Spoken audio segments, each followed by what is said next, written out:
The case against Brett Kavanaugh is falling apart more and more with each passing hour, and the allegations are just unraveling. And the smear merchants who concocted this character assassination crusade are looking around, it seems, for a way to jump off the bandwagon before it's too late. They're like that GIF, and it is GIF, by the way, not GIF, of Homer Simpson backing away into the bushes. That's kind of like what some of the Democrats are doing. I think when you look at everything that's happened, when you look at everything that's happened with this Brett Kavanaugh thing, you see all of the problems with the Me Too movement kind of encapsulated in this one thing. Now, all of those problems, and they're very significant problems with the Me Too movement, they didn't just rear their ugly head for the first time this week. They've been there all along. But if somehow you never noticed them before, I think now anyone with two brain cells can see. Because all of the problems have been sort of illustrated in the last 1 or 2 weeks. Enough that even just this isolated by itself, even just the last 1 or 2 weeks, I think should be enough to discredit the Me Too movement. And maybe hopefully, cause us to look away from that and return some semblance of rationality and sanity to the conversation about sexual assault and harassment, because it is a very important conversation. And that's precisely my problem with the Me Too movement, is that the Me Too movement has ended the conversation about, it didn't start the conversation, it hasn't enhanced the conversation or facilitated it.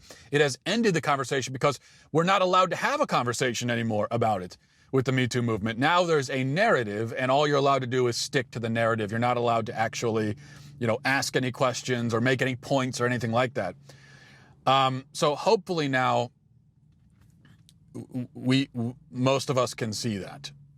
In fact, I think not just from the last 2 weeks, but in general, I think there are at least 6 significant problems with the Me Too movement and 6 good reasons why it should end.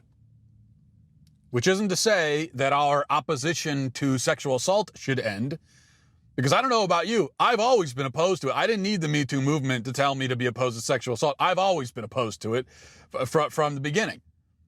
So I'm not saying that should end, but this thing called the Me Too movement should end, and I'll give you 6 reasons for that. Number 1, Me Too does not allow sexual assault allegations to be evaluated on a case-by-case basis. So the first and biggest problem with the Me Too movement is that it is a movement. And because of Me Too, every alleged instance of sexual impropriety is lumped with every other alleged instance, and they're all kind of mixed together into this stew.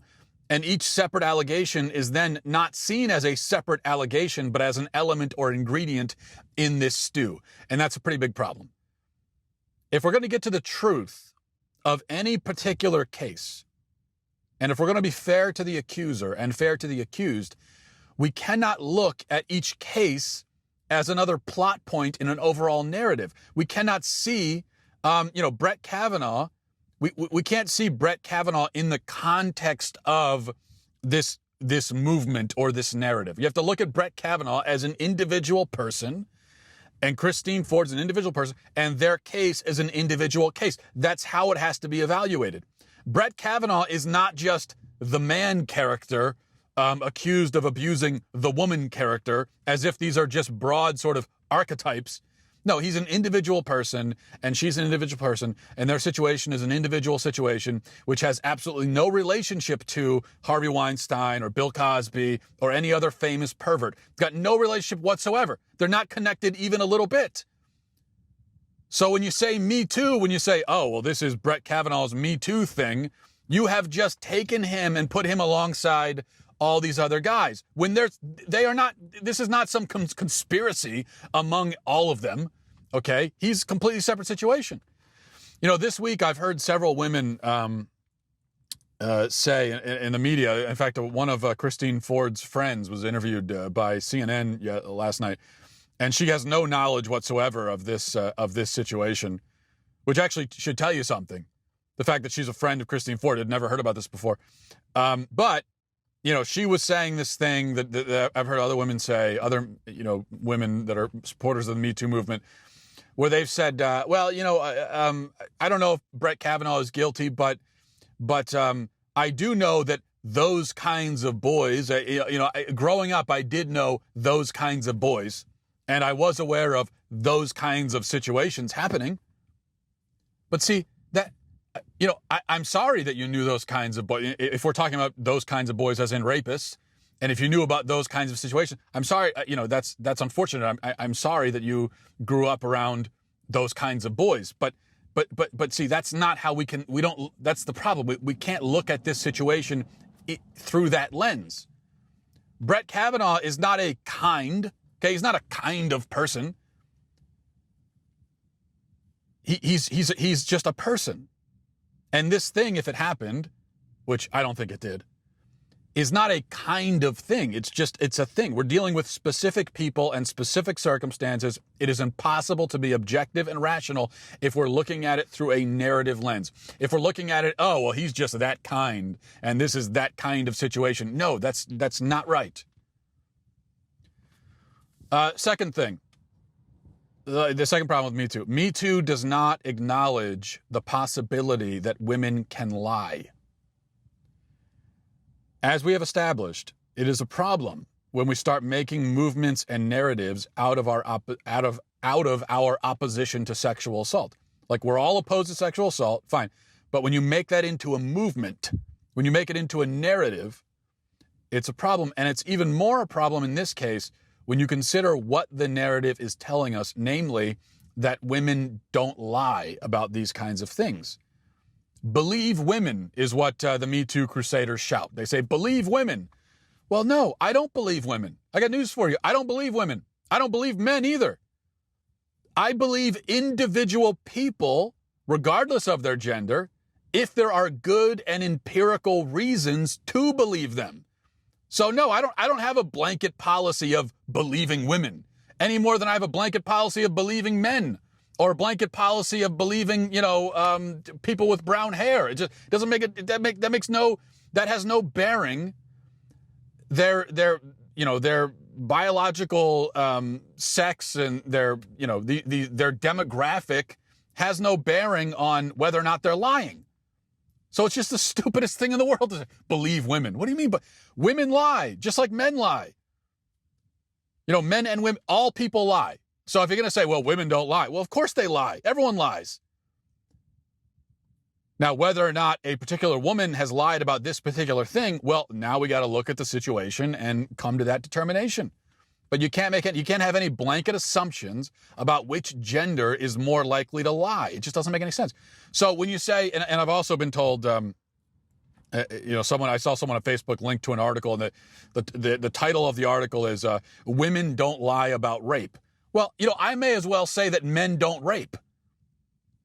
Just because most men would never rape doesn't mean that any specific man who was accused of rape didn't rape. Just because most women would lie about rape, that doesn't mean that every single woman who says that she was raped isn't lying. See, this is a very obvious point that the Me Too movement has intentionally obscured.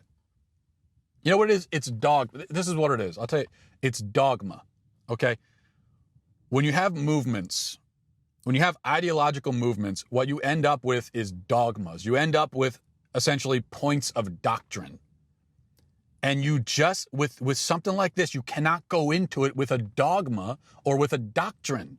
And so one of the doctrines of the Me Too movement is that women don't lie, which is insane, first of all, but obviously when that's your doctrine, there's no way for you can't analyze the situation. You're not analyzing it. What you're doing is you're just taking it and you're applying your doctrine to it, and you're making a proclamation.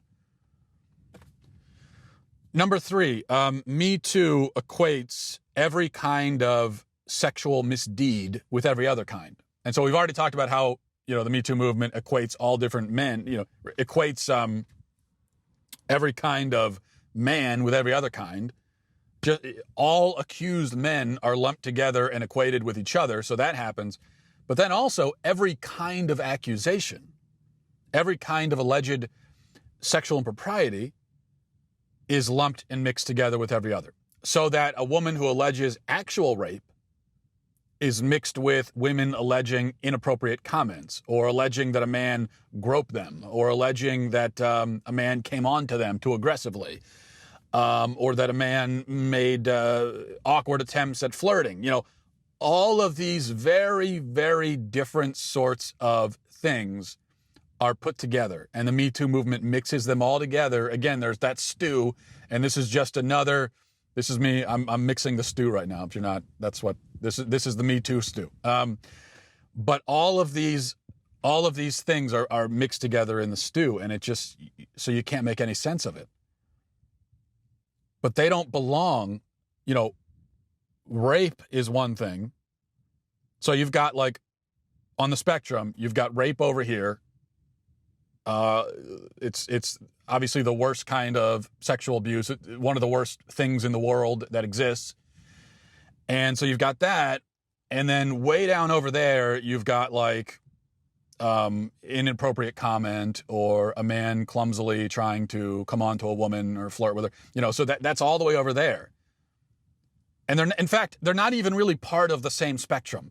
To say, to put them on a spectrum at all is to insinuate that, well, if a man is flirting with a woman, he's only a few steps away from rape, as if that will logically lead to that, which it doesn't. So there actually is no spectrum in between these things. There's that, and then there's a wide cavern, a gulf, and then over there you've got flirting.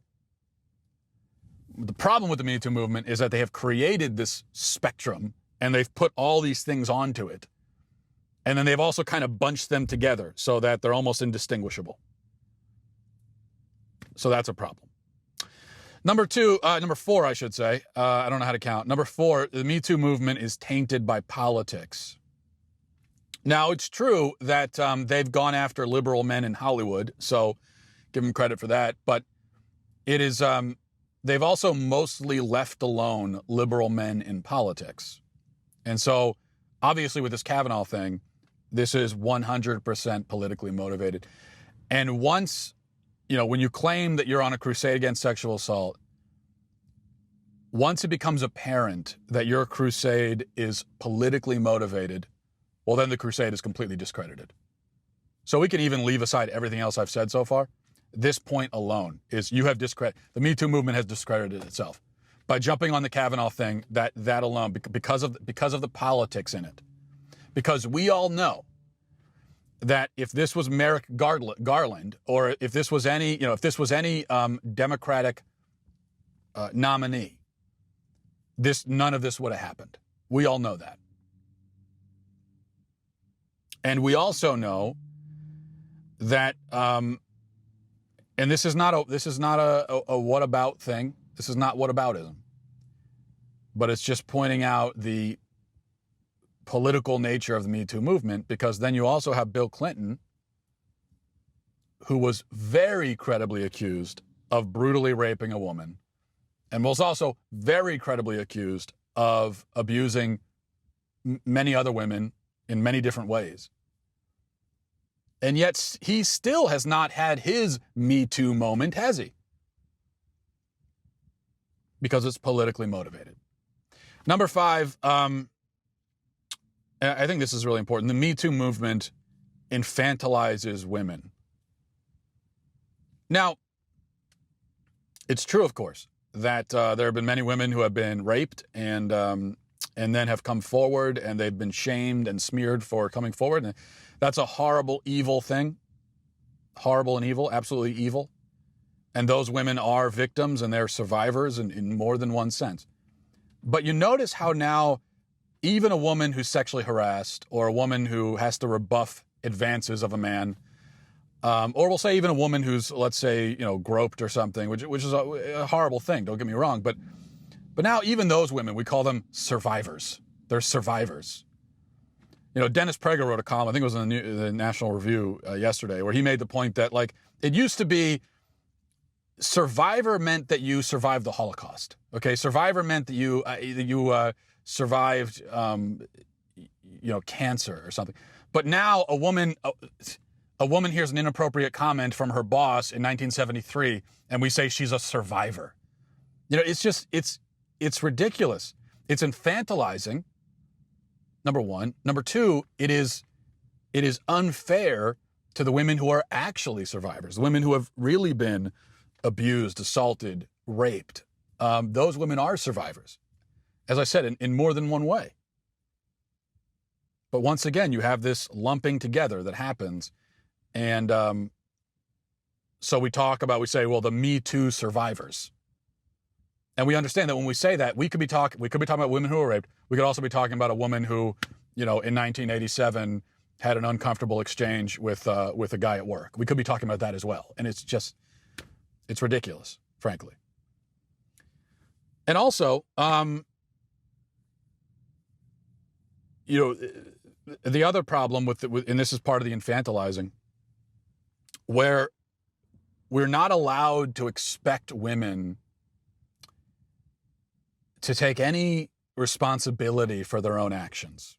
And this is just a conversation you're not allowed to have because of the Me Too movement. But in some of these cases, you hear about cases where a woman is in an awkward situation but chooses not to remove herself from it. Like Louis C.K. Says, I'm going to take my pants off and start touching myself. And the women decide to sit there rather than just getting up and leaving the room. Or you have the Aziz Ansari thing, where a woman comes up to his apartment with him, chooses to do these various sexual things, later says that she felt uncomfortable and awkward, but she didn't want to leave. Well, but that's, if we're not infantilizing people, then what we need to say is, well, in that situation, you need to just leave. You need to take some responsibility for yourself. And if you're uncomfortable, which I don't blame you for being uncomfortable, leave the situation.